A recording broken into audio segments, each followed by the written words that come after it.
Hi guys, it's Crystal City Girl Homestead, and time for video 2 of 3 on using up my canned cheese. Again, this is a USDA not approved recipe. Something that you have to make that choice between you and your family on what you do. I have been canning this now for 4 years, and it's always turned out great. Nobody's gotten sick. We've all been good. So, first thing that we're going to use is that full can of cheese. I'm going to get that poured into here.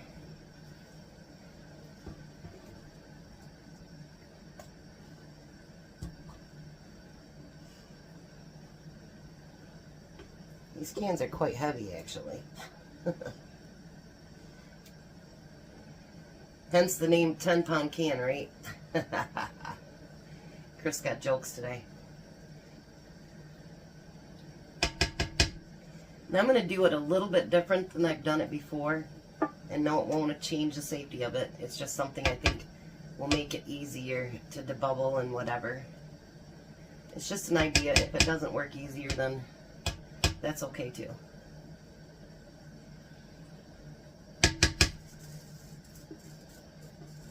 Alright.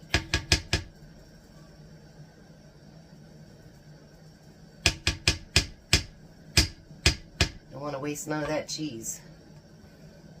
I'll tell you what, this pan that I got from Little Dusty's has been probably one of my best investments. I don't have to get out my big pan or my big bowl to do this because this really does hold a lot.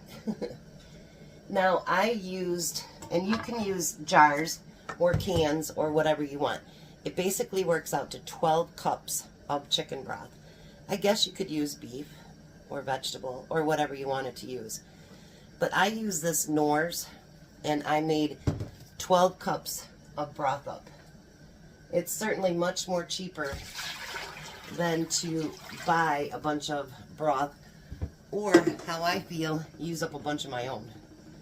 Because that takes a while to make, you know. So now I'm going to get this mixed up really good. You want it nice and smooth. And it does give it a nice flavor when you do that as well.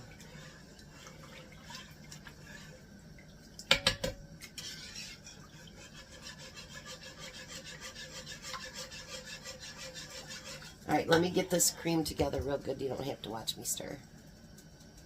Alright, so I'm back. So I have 7 jars here. Usually that's what I can fill is 7 quarts. So I got that all mixed up, and for those of you that watched the first video, I did have some cheese left over.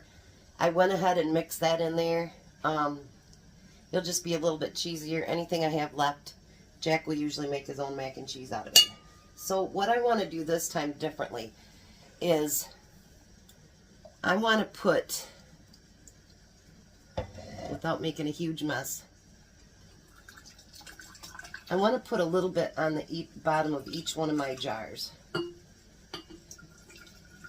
Because I'm thinking that this will make it easier to debubble it. If not, I guess we don't do it again. And we try not to make that much of a mess, right, like I just did right there. But I just thought, you know, it's an idea. Why not try it? I want just a little bit more than that one.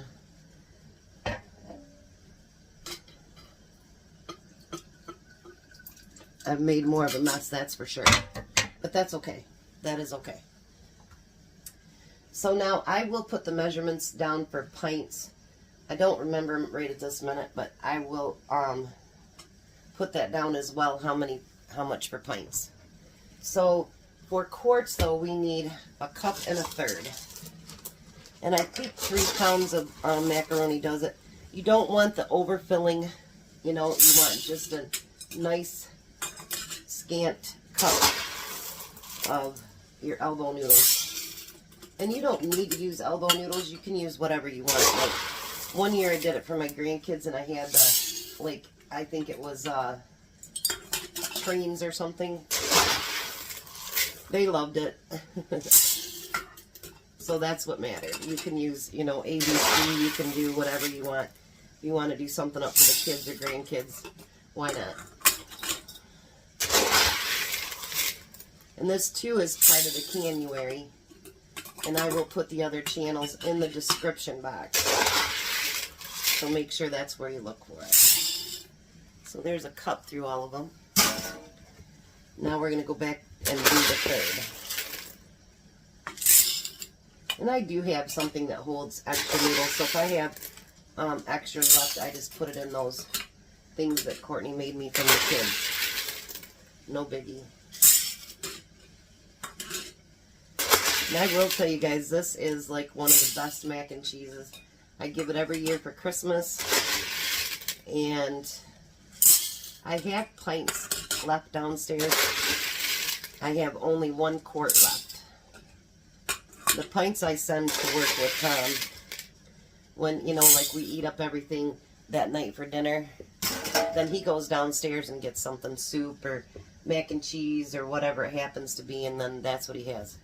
So this is what I had left out of 3 pounds, and it'll fit right in my container. So that'll work out perfectly. So now, this is the first time I've actually used the measuring cup for this. I've always used my scoop, so we'll see. Now this, you want to go up to, oh, that doesn't quite do it either.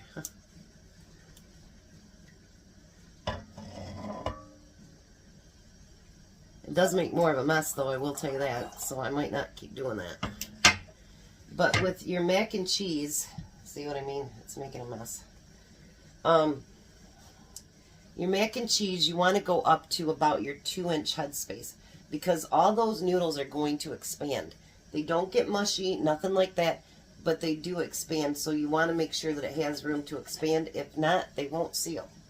And all that work and money for nothing. Well, I mean, it's not for nothing. You can eat it up, which I'm sure won't be a problem either, but let's do it this way so that maybe I'm not making as much of a mess.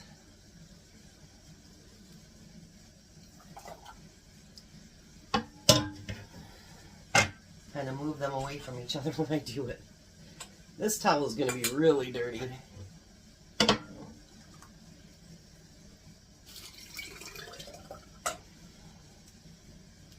If there's something else, Rebel, that you'd like to see me do, you know, let me know what it is. And if it's something that I think that I would eat, you know, then I might try it.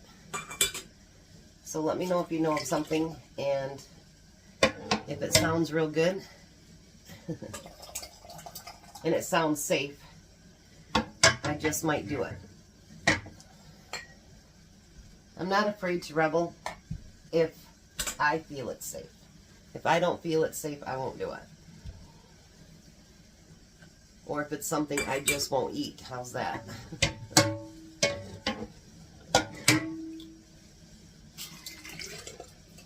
I'm hoping that doing it this way actually helps to, you know,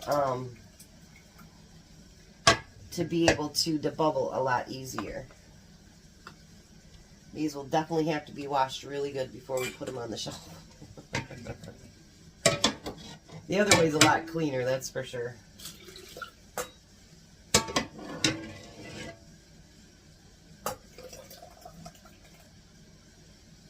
I mean, if you get up past that 2-inch headspace, that's okay. You know, I mean, just don't go much past that, because I'm telling you, it won't seal, and you don't want that to happen.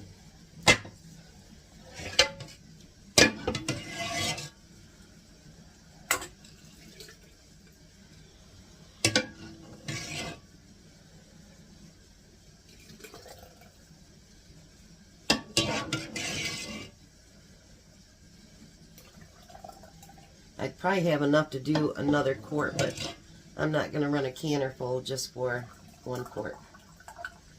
So I'll call Jack up and he'll come get what I have left, and he'll make mac and cheese for lunch. Not the first time he's done it. So now I'm going to try this to see if it's any easier to debubble. Oh yeah. Look at that, you guys. So much easier. That, I think, is a great idea. So, I think I'll be doing it that way from now on, because I do think that it'll be easier to debubble. I'd seen someone do that with, I think it was meat or something, and I thought, you know what, why wouldn't that work for when I do my mac and cheese? And it doesn't make it unsafe by doing it that way, so.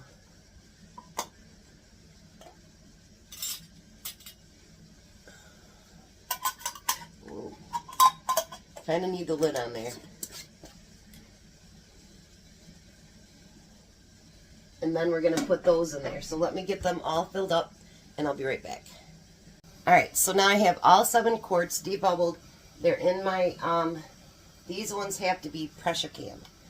And I'm going to let the steam come up for 10 minutes, and then we'll start the timer for 20 minutes. Even if I do pints, I do 20 minutes. I don't deviate from that at all. So time it for 20 minutes, and then of course you're going to let it cool down before you unload your canner. There was something else I wanted to tell you and I don't remember what it was. That happens in my brain a lot. I really don't remember what I was going to say.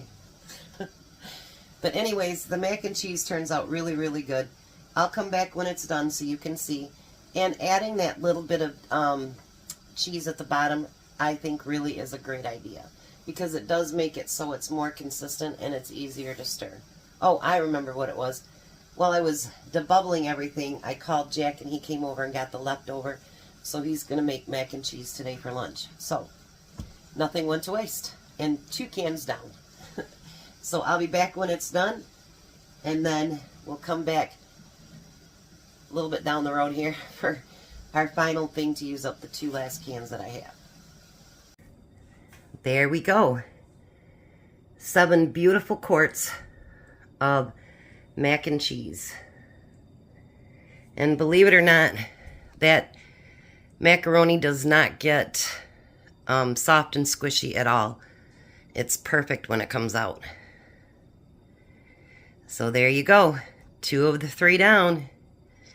You guys have a blessed day. Be a blessing.